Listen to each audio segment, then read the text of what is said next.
Nagtaliwan ang movie kag television icon nga si Gloria Romero sa edad nga 91 anyos. Ini ang ginkonfirmar sa iya anak nga si Marites Gutierrez. Nagpasalamat naman si Marites sa tanan nga nagunong sa ilang pamilya sa tion sang ilang kalisod. Enero 26 sa balita lokal.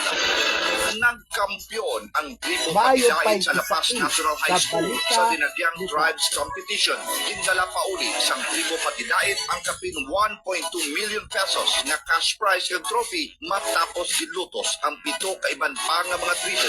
Thank you so much sa tanan, especially sa aton nga mahal na ako for giving us a chance again. This is the 7th times na nag-champion ng tribo pagdahit. Ang kapbahid sang pahayag ni Noel Tubong Banwa, Assistant School Principal 2 sang Lapas National High School. Samtang first runner-up naman ang tribo Panay sang Fort San Pedro National High School. Second runner-up naman ang tribo Ilonganon sa Calandoni Memorial National High School. Third runner-up naman ang tribo sa Lugnon sang Haron National High School. Fourth runner-up naman ang tribo Parianon sang Distrito San Molo. Nadipinsa naman sang Tultugan Festival sa Maasin ang kampyonato sa kasadyahan sa Kabanoanan 2025. Gindala pa uli sang Tultugan ang kapin 1.2 million pesos nga cash prize kag trophy. Hindi ko maintindihan ko naman siya ko. Super happy. Ang good nga dumog sa Banogang Maasin. Pagkasalamat kami sa tanan nagbudulig, sa mga warriors. Ang kapbahid sang pahayag ni Maasin Mayor Francis Amboy. Samtang first runner-up naman ang Hirinugyaw Sugidadunay Festival sang Kalinog na may premyo nga 700,000 pesos nga cash prize kag trophy. Nagpangibabaw ang katahom sang Bailes de Loses sang La Casiliana Negros Occidental sa Dinagyang Illumination Street Dance Competition. Gindala nila pa uli ang 500,000 pesos nga cash prize kag Best in Choreography, Best in Lighted Costume, Best in Lighted Production kag Best in Light Design. Kasunod sini ginpanginbula ni Mayor Almi Romela Nicor mangilimutan sa La Casiliana Negros Occidental ang madinalagon nga pagsaulog sang Dinagyang Festival 2025 sa Iloilo City. Congratulations sa Iloilo for a successful celebration of Dinagyang 2025. Kaya pasalamat ko kay Mayor Jerry and the organizer of Illumination 2025. Samtang nagkampiyon naman ang tribo Pamilya Sagasa sa Sadsad sa Calirial. Ginkilala naman nga first runner-up ang tribo Irong-Irong sang Dulunan Arevalo kag ikatatlo nga pwesto ang tribo Panaad sang City proper. Enero 27, balita. Mayo 27, balita lokal.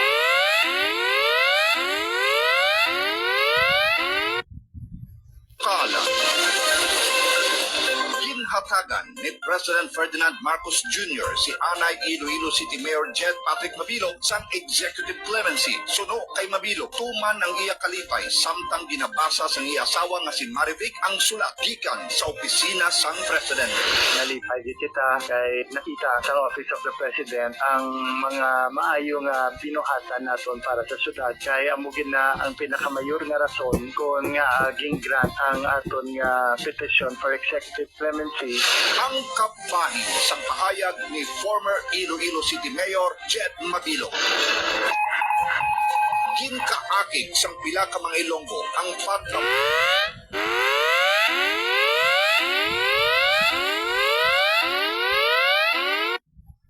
muyayaw sang singer na si Juan Carlos J.K. Labajo sa iya performance sa Dinagyang Festival Show. Ginpahayag ni Mayor Jerry Treñas na wala niya ginatulirar ang amunga akto. Nakuha ko na ang report and daw isa ito pa kasi nga event sa Mega World and we will do something about it. Hindi natin pagtolerate.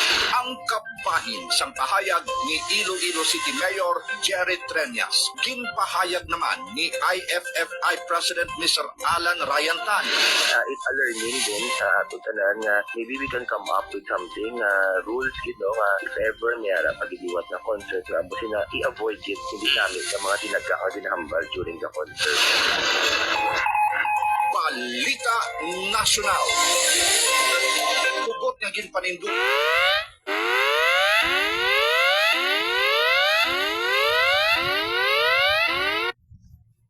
ni President Ferdinand Marcos Jr. nga hindi niya pag-ibalik ang Typhoon missiles sang Estados Unidos kung hindi paguntatan sang China ang pagpangharas ni sa West Philippine Sea. Ini ang sabat ni Marcos kasunod sang panawagan ni Chinese Foreign Ministry spokesperson Mao Ning sa gobyerno sang Pilipinas. Let's make a deal with China. Stop claiming our territory. Stop harassing our fishermen and let them have a living. Stop ramming our boats. Stop water cannoning our people. Stop firing lasers at us. And stop your aggressive and coercive behavior. And return the Typhoon missile. Ang kabahin sa pahayag ni President Ferdinand Marcos Jr. base sa report, ang Tomahawk cruise missiles sa launcher ang mahimo o makaigo sa target sa China kag Russia gikan sa Pilipinas. Samtang ang SM-6 missiles ang makastrike sa kawaan kag sa sea targets sa kalayoon na masobra 200 kilometros. Enero 30, Balita International. Nagsangat sa 67 kapusay.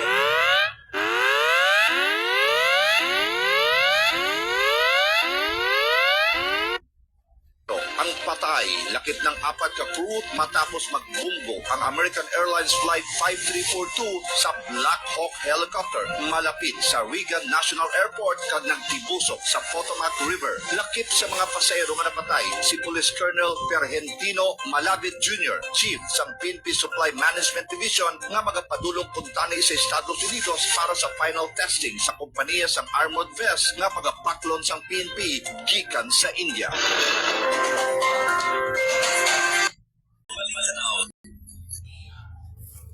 RMN Iloilo Year-End Report.